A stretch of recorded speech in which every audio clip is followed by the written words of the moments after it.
Okay, so, keen observers of this silly little channel may have realised that my last video took a little bit longer than expected, and that may or may not have something to do with the fact that Elden Ring DLC was released in the middle of me making that video. Yeah, okay, I'm human. The moment From Software releases something, I am a moth to a flame. I must endure the cruel, harsh world of whatever they create and get angry at the fact that skibbity, skadoo, whatever fragments, whatever they're called, are actually important for traversing this femboy dimension. Anyway, Miyazaki troll behind us. This has given me an idea to design a weapon. Now, what kind of weapon, do you ask? Well, you've heard of Big Sword. You've heard of Big Hammer. You've even heard of Big Stick. But have you heard of Big Rock? I think not. This is a revolutionary idea never before been done in any kind of franchise ever. Do not fact check that. We are literally reinventing a rock here. Guys will see this and think, hell yeah. Now before I go any further, I feel I need to preface something. Some people may say that there was already a big rock in Elden Ring.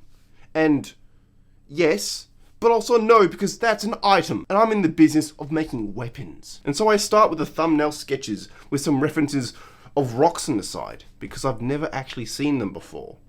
And so the thumbnails start off promising, with our first one looking very rock-like. Number 3, I liked a lot, with it being very reminiscent of Excalibur. And my idea was that you used the rock kind of like a club, and that the tarnish wasn't worthy, but had maxed out strength to wield this club-like rock with a sword end, something like that. But I felt that defeated the purpose of what I was trying to do here. You see, it would basically be a glorified hammer and not a rock. And the very purpose of our little design challenge here is to have a rock and only a rock. Number 4 was basically a repeat of number 3, but with a tree growing out of it. Good job me, really brimming with ideas here. Anyway, number 5 was where the magic started to happen. I thought, what if our rock was in fact an asteroid, like the ones used in Gravity Magic? And then this got me thinking about the law of Redesigned, and how we held back these star alien type things using magic. And then I thought, wouldn't it be cool if there was a variant of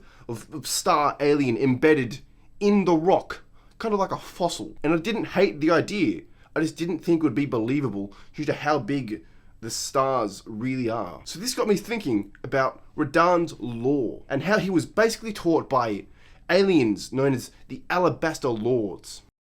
And so I sketched up a design that I thought was quite adequate, with a skeleton hanging off of a rock. I thought this was very cool, or whatever the kids say these days. So then this brings me to the next part of the process, which is me fleshing out a design with some more refined line. I start off by using a reference image of a skull with the mouth wide open, because I wanted to convey a sort of tortured look to the skeleton. Using reference greatly improves your ability to draw realistic objects. However, it should be noted that I'm not simply copying the image one for one. I'm using it as a guide and adding my own changes to my own drawing, like elongating the skull, or changing the expression slightly. Now let's talk about proportions. The Alabaster Lords are humanoid, but not completely human. They have very large foreheads, long gangly limbs, and an absurdly large neck, which is all stuff that I have to take in account when fleshing out the design of this weapon. So with the line art done, all that's left is to color it in. I start with filling in certain areas with a base flat color,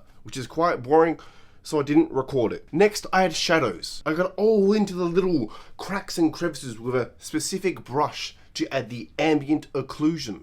The ambient occlusion is the shadows in between objects that don't get much light. And then this brings me to the next step, which is to blend the lines and shadows together. How far I want to go with this process is completely dependent on how I'm feeling and how much time and effort I want to allocate to this piece. In this case, I want to get it done as quickly as possible. So I did this part quick and dirty, so some of the lines are still a bit visible on the final design. And now it's time to render the asteroid rock thing. And I bet you're wondering, wow, rocks have so much texture, so much detail. How is this artistic genius going to render such a thing in such a time constraint? All jokes on you losers. I'm not. I'm going to steal an image of the internet, then apply a silly little filter on it. Then I use this as a base and paint over the top of it using my insane magical artistic flair. And before you know it, we have a magical asteroid rock thing before your very eyes. Add a little bit of color dodge and some particle effects, and you have my final design rendered. Isn't that a beauty?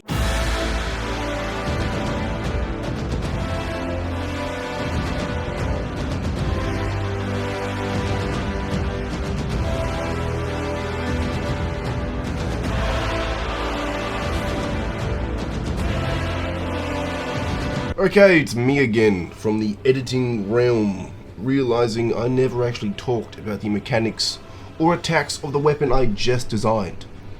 So here I am to explain my big brain ideas to you all. First off, let's talk about the light attacks. Pretty standard, basically using this thing as a really big brick with the two-handed variant as well. Then the heavy attacks start to get interesting, with All Might spinning around like a Beyblade. I imagine this would do some kind of tick damage like the geezer's wheel we already see in the video game. Then we have the weapon art, with All Might taking a page out of Redesigned's book for once, with him floating up into the air and performing an airstrike with explosions and magic things. Very cool if I say so myself. This brings our little journey to an end. If any modders, any 3D modelers wanted to steal my design, just go ahead and let me know, because I want to see that stuff. If you made it this far, I urge you to like and subscribe. Goodbye, peasants.